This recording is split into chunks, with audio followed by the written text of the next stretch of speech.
आजकल बहुत दिक्कत है।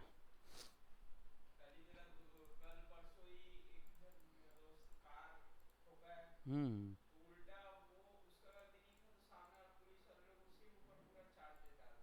बड़ी गाड़ी रहती है ना, तो बड़ी गाड़ी रहती है तो उस बड़ी गाड़ी वाले को ऊपर डाल देते सब चीज़। अच्छा। बड़ा गाड़ी था तो छोटे वाले पे डाल दिया। चल गया होगा, क्या मालूम, आजकल ऐसे ही तो चलता है। ओके, सो हमने प्रीवियस मोशन ग्राफिक के बहुत सारे टर्म सीखे थे। आज हम जो मोशन ग्राफ क्रिएट करेंगे वो होगा रिगिंग वाला। हमने कैरेक्टर रिग तो पहले क्रिएट किया था, एक्सप्रेशन के साथ कैसे रिग करना है वो चीज़ यहाँ पे एक्सप्रेशन कंट्रोल सेपरेट मिलते हैं, उनका यूज़ कैसे करना है वो वाला ऑप्शन हम इसमें देखेंगे। और इसके लिए हमें कैरेक्टर की ज़रूरत पड़ सकती है। अगर जनरली इन चीज़ों का यूज़ जो होता है वो हम किसी वीडियो के ऊपर कोई ग्राफ को चेंज करना है या किसी वीडियो के ऊपर में कोई स्लाइडर वगैरह के कंट्रोल्स देने हैं ना, उनके लिए यूज़ कर सकते हैं। ठीक है, तो कैसे करेंगे, मैं एक वीडियो लूँगा और उस वीडियो के ऊपर मैं एक मोशन ग्राफ क्रिएट करूँगा। इस चीज़ के लिए हमें चाहिए होगा एक टेक्निक जिसको बोलते हैं, तुषार को बोलेंगे ना इसके लिए। हम्म, है रखा हुआ है।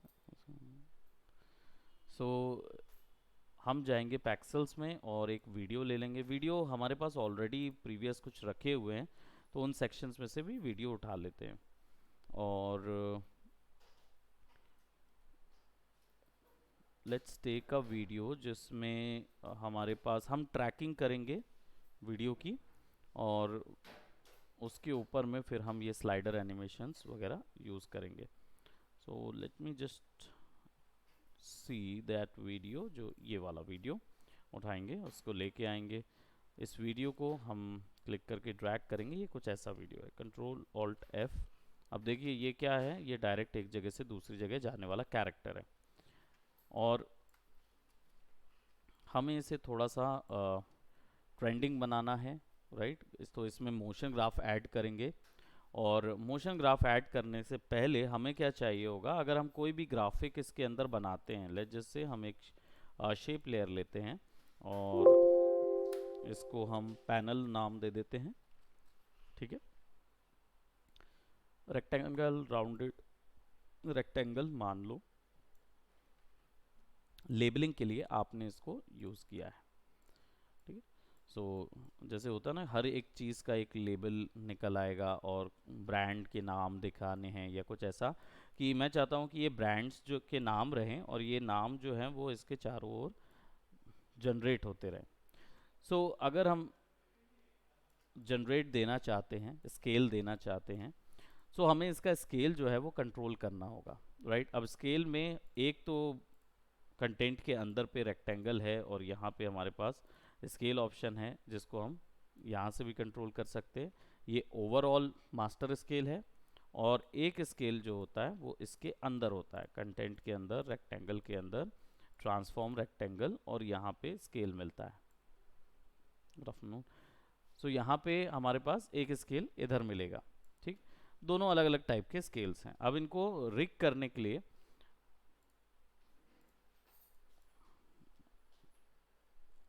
थैंक यू, तो रिग करने के लिए हम क्या करेंगे, इनको कॉपी करेंगे। कॉपी करने के लिए हमें चाहिए होगा ऑल्ट दबा के हम कॉपी कर लेंगे, ऑल्ट दबा के ड्रैग, इसको यहाँ कॉपी कर लेंगे, ऑल्ट दबा के ड्रैग, इसको यहाँ कॉपी कर लेंगे। इसको छोटे कर देंगे, साइज में थोड़े से शॉर्ट रखेंगे। रैंडम भी कर सकते हैं या यूनिफॉर्म भी कर सकते हैं, हमारी चॉइस पे है। और अब कॉम्प्लेक्सिटी ये है कि जब ये नीचे जाएगा तो छोटा हो जाएगा, जब ये ऊपर जाएगा तो बड़ा हो जाएगा, और ये रोटेट करते रहेंगे। अब इस पूरी चीज़ को कंट्रोल करने के लिए हमको मैनुअली अगर इनको एनिमेट करते रहे तो बहुत सारा चीज़ करना पड़ेगा, है ना, मैनुअली अगर एनिमेट करते रहे तो। सो इसके लिए हमें क्या करना होगा, हम इसको रिग कर सकते हैं। रिगिंग करने का पॉइंट ये होता है कि हम इसको ऐसे स्लाइडर्स और कंट्रोल से कंट्रोल कर सकते हैं जिसकी मदद से हम इसको रोटेट कर सकते हैं। सो इसके लिए हम क्या करेंगे, सबसे पहले हम, क्योंकि हमारे पास शेप है, शेप के अंदर डबल क्लिक करेंगे तो हमारे पास एक शेप आ गया। इस शेप के ऊपर में हम इफेक्ट में जाएंगे और इफेक्ट में जाके एक्सप्रेशन कंट्रोल्स एक ऑप्शन होता है। एक्सप्रेशन कंट्रोल्स एक्चुअल में कोई लेयर नहीं होती, ना ही कोई इफेक्ट होता है। ये एक्चुअल में बस एक कंट्रोलर प्रोवाइड करता है, स्लाइडर ऑप्शन या फिर चेक बॉक्स या कुछ इस तरीके की ऑप्शंस देता है जिसकी मदद से हम इसको कंट्रोल कर सकें। ठीक है, जस्ट लाइक अ कंट्रोलर। तो सबसे इजी स्लाइडर कंट्रोल है। क्लिक करेंगे तो ये क्या करेगा, ये हमें एक लेयर पे एक कंट्रोलर दे देगा, जिसको आगे बढ़ाओगे कम करोगे कुछ नहीं होगा इसमें। तो हम क्या करेंगे, किसी एक लेयर पे ना देके हम राइट क्लिक करके एक नल ऑब्जेक्ट लेयर ले लेते हैं जो कि खाली है। ये क्या करेगी, ये लेयर जो है ये सेंटर पे रख देते हैं क्योंकि ये रेंडर नहीं होती है। वाई दबाएंगे और इसको सेट कर देंगे यहाँ पे, और इसको सेलेक्ट करके छोटा कर देंगे। ये हमारा कंट्रोलर होगा। ये क्या करेगा, यही कंट्रोल करेगा इसके मोमेंट को, रोटेशन को और स्केल को। इसको सेलेक्ट करेंगे नल को, और नल के अंदर इफेक्ट में जाके दो स्लाइडर हम इंपोर्ट करेंगे। Slider control, effect, slider control. दो स्लाइडर लेके आएंगे। एक स्लाइडर को हम नाम दे देते हैं रोटेशन, ठीक है, और एक स्लाइडर को हम नाम दे देते हैं स्केल।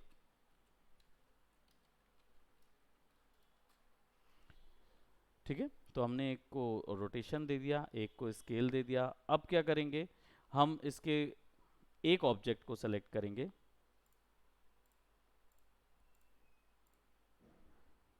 और वो ऑब्जेक्ट होगा रेक्टेंगल 1। इसके ट्रांसफॉर्म प्रॉपर्टी पे जाएंगे। ठीक है, ट्रांसफॉर्म प्रॉपर्टी में जाएंगे तो यहाँ पे हमारे पास रोटेशन है और हम चाहते हैं कि इसका रोटेशन नल के अंदर जो इफेक्ट के अंदर पे रोटेशन और स्केल नाम के दो स्लाइडर्स हैं उन पे जाए। तो कुछ करना नहीं होता, सिंपली आपको बस ये जो छोटे छोटे पिंक विप दिए हुए हैं, पिक विप, ये एक्चुअल में पिक करते हैं, यानी यही जो हैं वो यहाँ से ड्रैग होके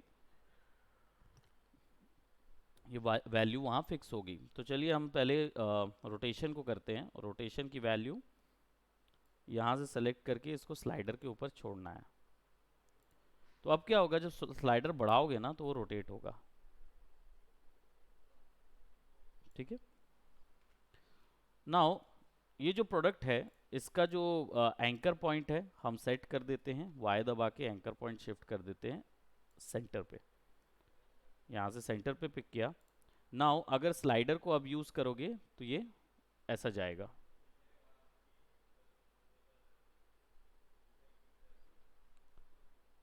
तो ये क्या कर रहा है, ये उसी की रोटेशन वैल्यू को यूज कर रहा है रोटेट करने के लिए।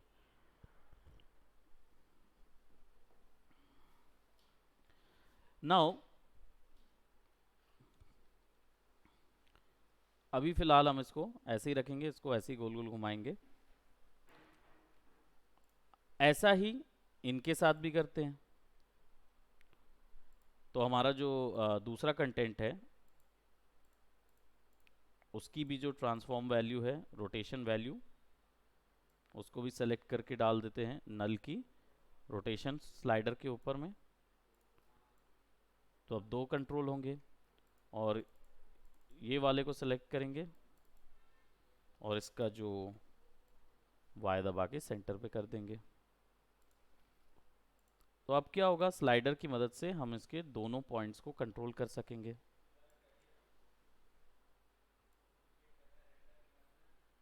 हाँ, सब पॉइंट्स को कंट्रोल कर सकेंगे।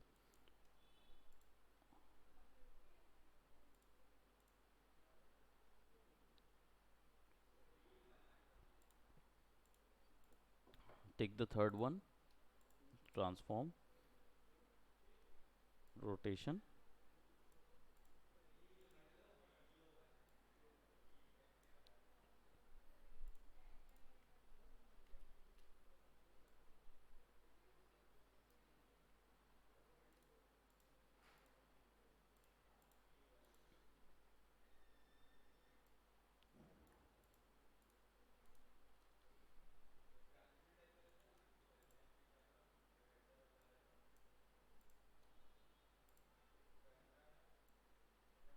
सेंटर। तो अब क्या होगा, ये स्लाइडर चारों तरफ कंट्रोल कर पाएगा उस चीज़ को। Now there is a scale one, और स्केल जो है, अब क्या होता है कि ये स्लाइडर जो है वो देखो एक सिंगल डायमेंशन वैल्यू पे है। तो स्केल जो होता है वो बाय डिफ़ॉल्ट क्या है, आपका जुड़ा हुआ है किस चीज़ से, एक दूसरे से। तो अगर मैं यहाँ पे इसको स्केल से कनेक्ट कर दूंगा, आ, देखते हैं इधर हमारा जो स्केल स्लाइडर है, स्केल स्लाइडर से कनेक्ट कर दूंगा, तो क्या होगा, अभी इस स्लाइडर की वैल्यू 0 है, वहाँ से बड़ी होती जाएगी।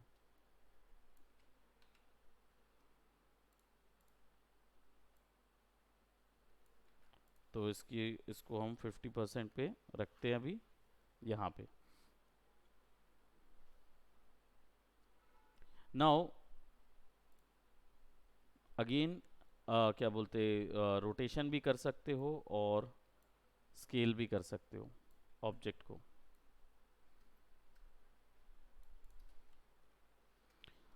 इनको भी सिमिलरली इंडिविजुअल स्केल से कनेक्ट कर देते हैं।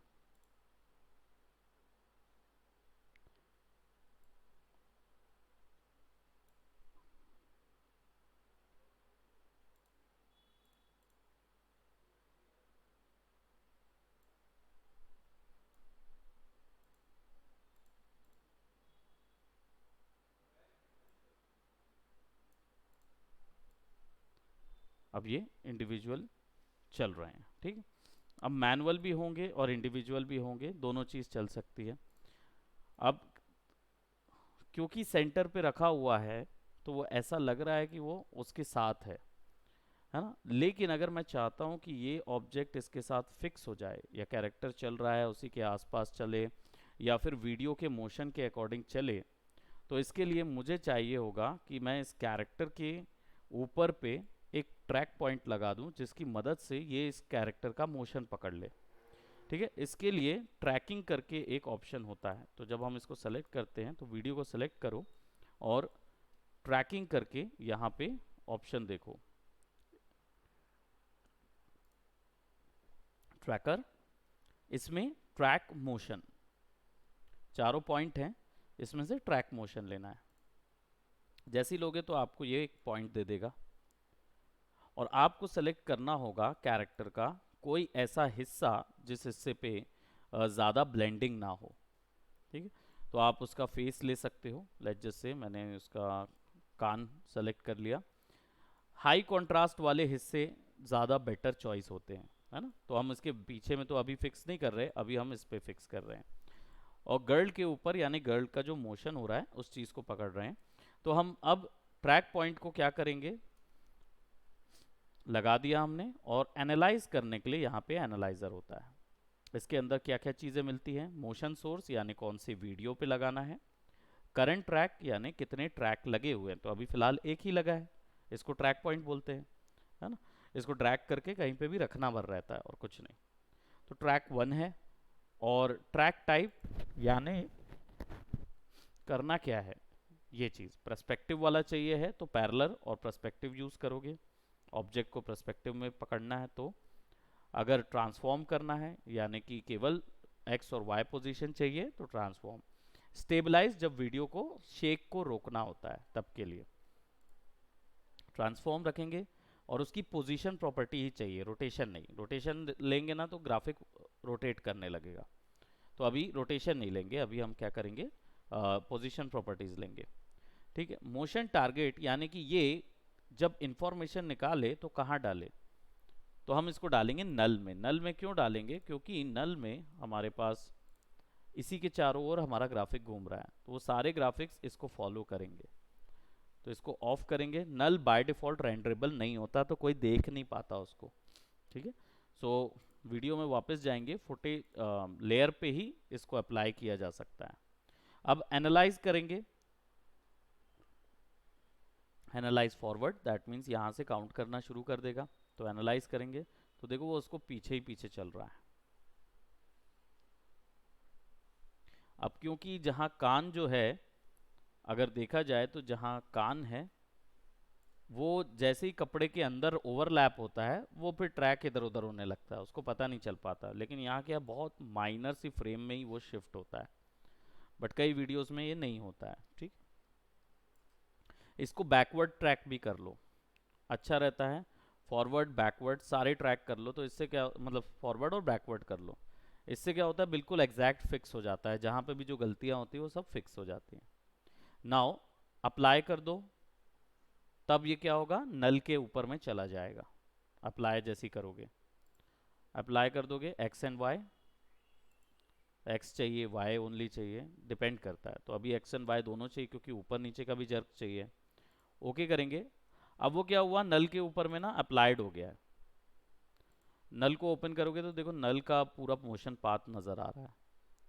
अब करना है ये कि हमारा पैनल को उठा के सीधा नल का पेरेंट कर देना है। अब ये होगा कि जब आप डिज़ाइन में घूमोगे तो ये ऐसा चलेगा, उसके साथ ही चल रहा है वो पूरा। ठीक है, अब स्लाइडर कंट्रोल हैं, एनिमेट कर सकते हैं इनको। सो हम ऑल्ट दबा के ड्रैग कर देंगे तो हमारा यहाँ पे टाइम इफेक्ट डाल देंगे, time multiply by let's just say 45 degree, है ना, 1 सेकेंड में 45 डिग्री, तो ये ऐसा चलेगा उसके चारों ओर। अब मोशन हमारे पास ऑलरेडी आ गया है, देन स्लाइडर में भी स्केल डाल देते हैं। तो ये क्या होगा, इस पे आप चाहो तो विगल डाल दो, या इस पे क्या बोलते, विगल डालोगे तो क्या फ्रीक्वेंसी वैल्यू जाएगी, आगे पीछे होता हुआ वैल्यू जाएगी। विगल में डाल देते हैं इसको 40,50। अब वो क्या है ना, कैसा विगल होगा, ऐसा।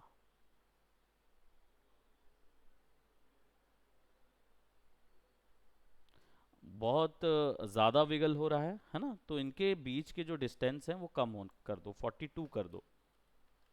या स्केल जो है वो अभी कितना है, तो बाय डिफ़ॉल्ट स्केल चेक कर लो, जो इनका स्केल है वो कितना है बाय डिफ़ॉल्ट, है ना। तो अब अभी ये क्या है, वैल्यू जो है वो 100 के ऊपर जा रही है। तो इसको क्या करेंगे, बिल्कुल कम वैल्यू पे ले जाएंगे, 40 to 42, ठीक है। इसको एंटर करेंगे और फिर प्ले करेंगे, तो अब वो थोड़ा धीरे होगा। और अगर इसकी वैल्यू और हम क्या बोलते क्लोज करेंगे, जैसे 50 to 50, तो ऑलरेडी जो पहले 100 था वो 50-50 होने लगेगा। ठीक है, तो देखते हैं, देखो 50 से ऊपर नहीं जा रहा है, उसके बीच में ही कोई एक वैल्यू पे बाउंस हो रहा है। तो मैं इसको क्या करूँगा, 50,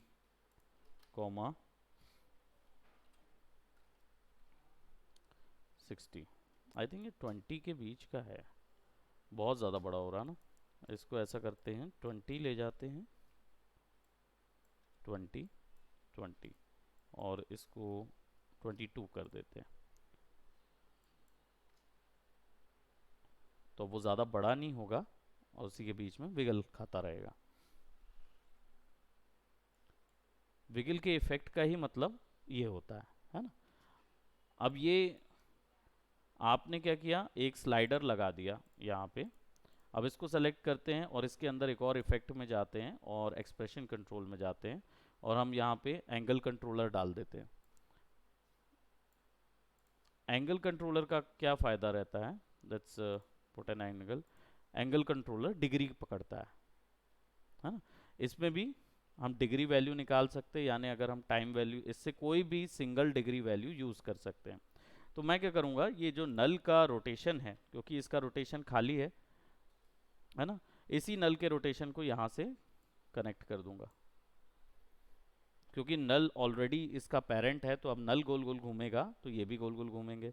तो एंगल पे जाएंगे और यहाँ पे time multiply by 20 degree, her second 20 degree के हिसाब से वो रोटेट होगा। तो अब जब देखेंगे तो ये कैसा घूम रहा है, ज़्यादा कुछ समझ नहीं आ रहा है उस चीज़ में, लेकिन घूम तो रहा है। और प्रीवियस क्या था, हमने रोटेशन पे ऑलरेडी लगा के रखा था, तो ये होगा, तो हम इसको क्या करेंगे, एंटी क्लॉकवाइज घुमा देंगे। तो यहाँ पे -20 कर देंगे।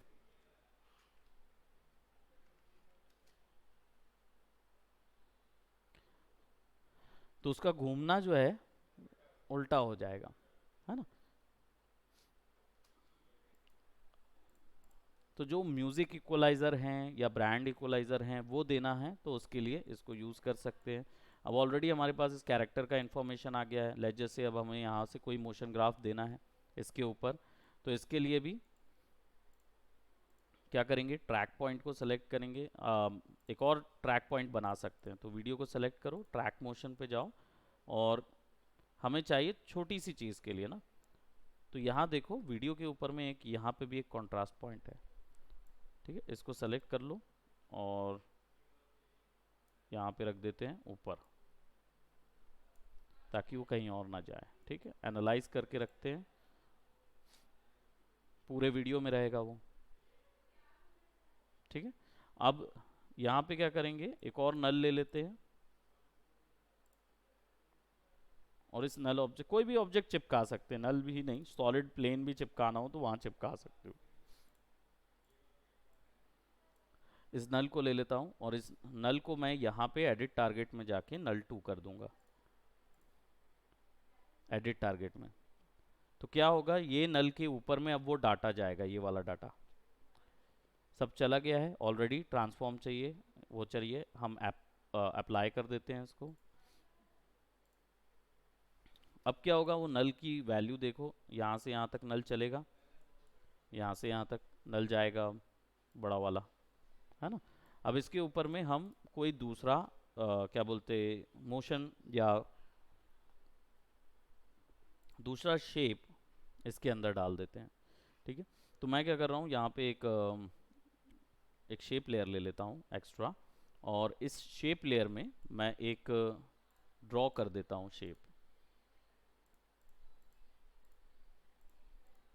किस साइज का, इस साइज का।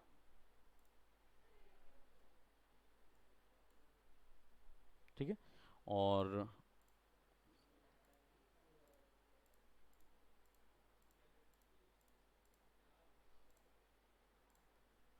ऐसा कुछ शेप हमने बना लिया, और इसमें कन्वर्ट टूल हैं, तो 1 2 1 2 1 2 1 2, इसको स्मूथ कर लेते हैं, 1 2 1 2।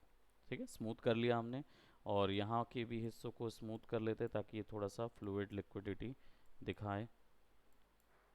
एंड सबको 1 1 2 1 2 1। ठीक है, ये दिखाएं, और इसको हम यहाँ कर देते हैं, और थोड़ा सा रेड कर देते हैं, और इसके ऊपर में कोई ड्रॉप शेडो या कुछ ऐसा इफेक्ट डालना है, तो हम अपने इफेक्ट्स एंड कंट्रोल में स्टाइलाइज के अंदर मिलता है हमको, तो यहाँ पे जाएंगे तो स्टाइलाइज के अंदर ड्रॉप शेडो मिलना चाहिए।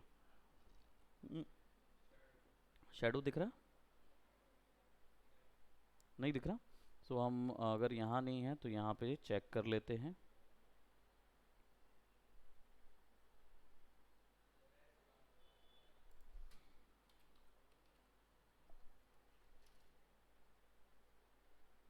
ड्रॉप शेडो पर्सपेक्टिव के अंदर क्लिक करके शेप के अंदर डायरेक्ट ड्रैग कर देंगे, तो देखो यहाँ पे शेडो बन जाएगी।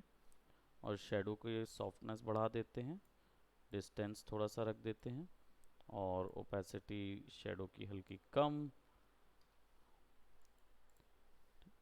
और इसकी पोजीशन यहाँ रखेंगे, एंकर पॉइंट की पोजीशन यहाँ रखेंगे। ठीक है, ताकि ये यहीं से खिंचे आगे, और इसको कर देंगे किससे, पेरेंट नल से। नाउ अब जब हम इसको प्ले करेंगे तो ये ऐसा नज़र आएगा, और शेप ग्राफिक्स को मैं ना ऊपर कर रहा हूँ, पैनल्स को, और इन पैनल्स के ऊपर में भी हम एक ड्रॉप शेडो अप्लाई कर देते हैं।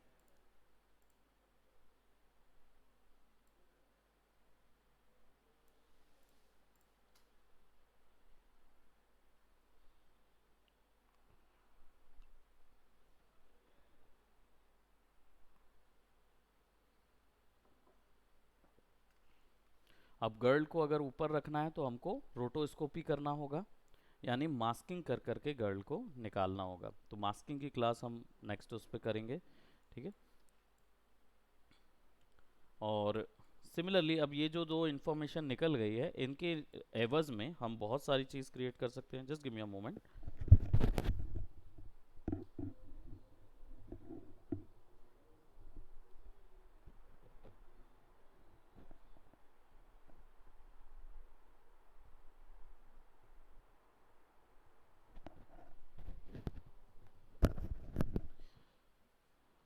हम इसको भी मोशन दे सकते हैं पपेट टूल लगा के, एज अ वैसा मोशन। जैसे इसको पूरा हमने लगा लिया, उसके बाद फिर हम उसको मोशन प्रोवाइड कर दें पपेट टूल लगा के। So will just have to 1 2 3 4 5 6 7 8 9 10, है ना। और वाई दबा के थोड़ा सा पीछे कर देते हैं, बिकॉज हमें ये चाहिए होगा यहाँ तक ना, पूरा यहाँ तक दिखाई दे। और फिर क्या करेंगे, इसका जो एनिमेशन है पपेट टूल का, प्रोबेबली इफेक्ट पपेट, सारे पपेट्स बने हुए हैं।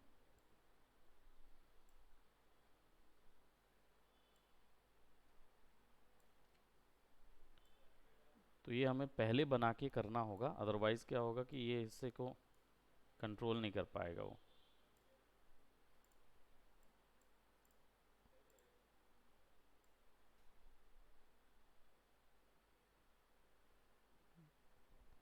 इस टाइप का एक मास्क ज़रूर तैयार हो जाएगा।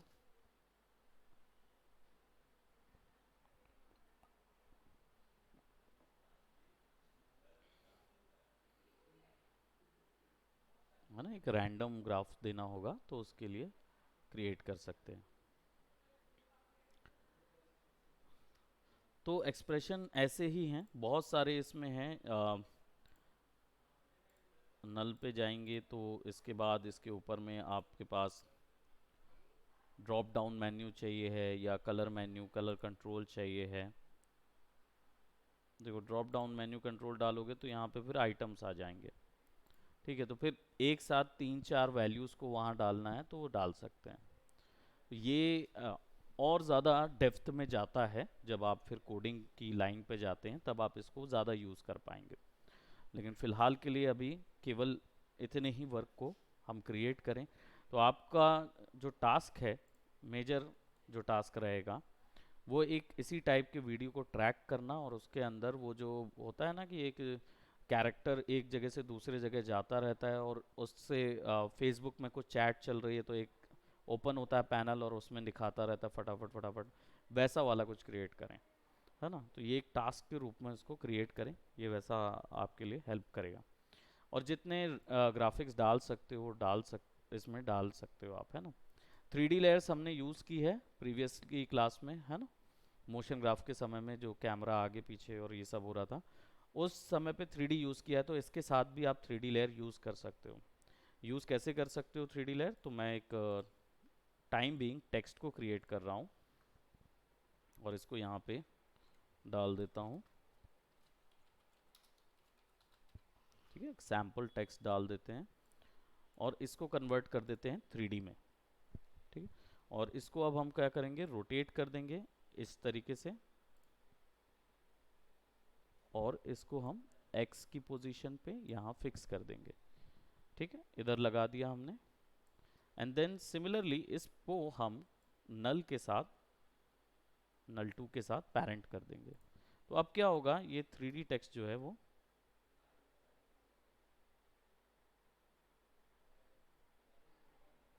वीडियो के अकॉर्डिंग जाता रहेगा, है ना। और इसकी शेडो बनाने के लिए इसी का डुप्लीकेट ले लेते हैं, ऐसे करके रख देंगे। और इसका जो कलर है वो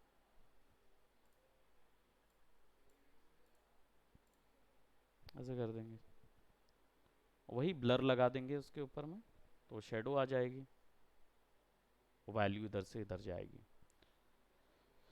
तो इससे आइडिया जनरेट किया जा सकता है कि आप हर एक चीज़ का जैसे जितना हो सके टाइम देके फटाफट फटाफट बस टेक्स्ट मोशन, और वीडियोस भी फिक्स हो जाएंगे इन सेक्शन में। हो सकता है पीछे में हमें कोई रिफ्लेक्शन वीडियो दिखाना हो तो उसके लिए भी दिखा सकते हैं। सिंपली यहाँ पे क्या करेंगे, कोई एक वीडियो ले आते हैं, लेट जस्ट से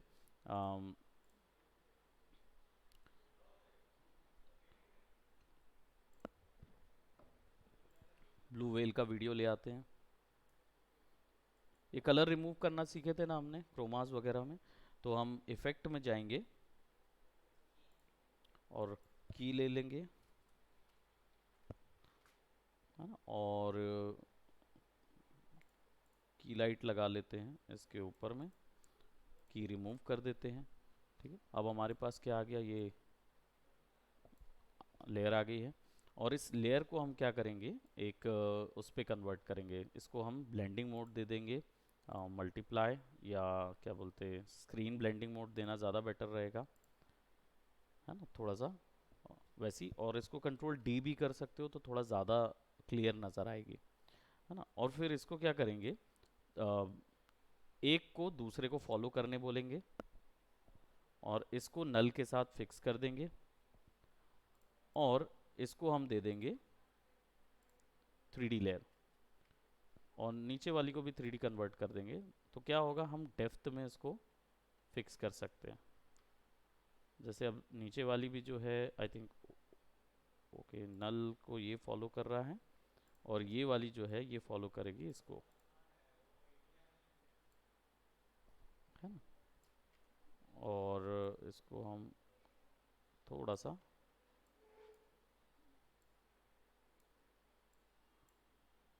यहाँ से पुट कर देते हैं इधर पे, और ऑलरेडी फिक्स्ड है तो अब ये कुछ ऐसा नज़र आएगा।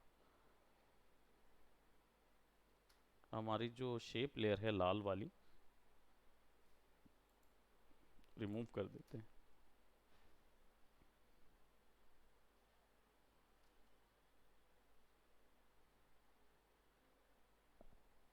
है ना। तो जो जैसा हम इसको, और ख़ासकर इसकी खासियत ये है कि हम ना इसको वीडियो के ऊपर में भी लगा सकते हैं। तो जैसे अगर हम यहाँ देना चाह रहे हैं कि गर्ल जो है वो उससे ओवरलैप होते हुए निकल जाए, तो वैसा कुछ देना चाहते हो तो भी दे सकते हैं, है ना। तो सिंपल ट्रिक से इसको कर सकते हैं। अब इसके बाद फिर आप चाहो तो इसके ऊपर में ग्लोज लगा दो, है ना, ग्लो लगा दो स्किन के ऊपर तो ये चमकने लगेगा। ग्लो कैसा चमकाना है वो यहाँ से कर सकते हैं ना, उसकी वैल्यू कितनी चमकनी चाहिए और ग्लो रेडियस कितना होना चाहिए, इंटेंसिटी पावर कम या ज़्यादा वो सेट करना है। और इन सब चीज़ों को ओपेसिटी में भी डाला जा सकता है।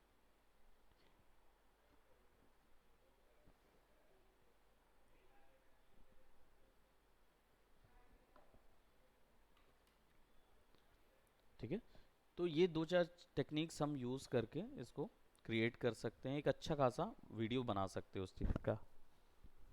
बस थोड़ा सा क्रिएटिव होना पड़ेगा with the shapes and code. ठीक है, तो आज हमने एक्सप्रेशन कंट्रोल्स देखा, हमने ट्रैकिंग देखी और हमने स्क्रीन ब्लेंडिंग मोड वगैरह नॉर्मल चीज़ देखी है। इसके बाद फिर हम जाएंगे तो थोड़ा सा वीडियोस के ऊपर में ट्रैक करना कैसे है, 3D ट्रैकिंग कैसे करनी है उसके लिए जाएंगे। ठीक है, मोशन ग्राफिक में क्या बोलते हैं ज़्यादा काम जो रहता है वो हमें ग्राफिक्स में ही करना है। आपके पास अथॉरिटी है ग्राफिक की और वीडियो की और इमेज की, ये तीनों की अथॉरिटी आपके पास होती है। और इफ़ेक्ट्स, इन सब का मैशअप ही आपका मोशन ग्राफ क्रिएट करता है। ठीक है, सो पूरा कंप्लीट ध्यान उसी में रखना है।